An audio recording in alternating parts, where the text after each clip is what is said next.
আসসালামু আলাইকুম রহমতুল্লাহি ওয়া বারাকাতুহু। আজকে আমরা কথা বলবো একটা মাল্টিভিটামিন মেডিসিন নিয়ে। ঠিক আছে? তো মাল্টিভিটামিন অনেক কোম্পানির অনেক রকমই হয়ে থাকে। তো সেখানে তার মধ্য থেকে আমরা যেটা বেস্ট বা হচ্ছে সাধারণ মানুষের জন্য সবচেয়ে বেশি ভালো ভিটামিন যেটা, সেটা আজকে আমি সেটা নিয়ে কথা বলবো।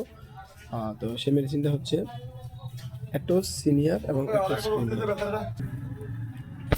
তো আপনাদের একটা প্রশ্ন থাকতে পারে যে একই কোম্পানির দুইটা ভিটামিন কেন, বা এটা সিনিয়র কোনটা, প্রিমিয়াম কোনটা। ঠিক আছে?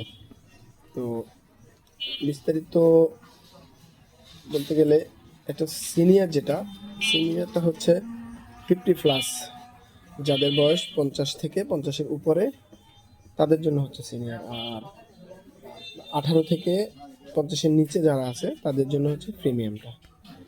তো নর্মালি ভিটামিন ওষুধটা রাতে একটা করেই খাওয়া হয় বা খেতে হয়। তো সবচেয়ে ভালো হবে নিকটস্থ একজন চিকিৎসকের পরামর্শ অনুযায়ী আপনারা এটা খাবেন। ঠিক আছে? আল্লাহ হাফেজ। আসসালামু আলাইকুম রহমতুল্লাহি ওয়া বারাকাতুহু। চ্যানেলটা সাবস্ক্রাইব করে লাইক কমেন্ট করে সবাই পাশে থাকবেন। ধন্যবাদ।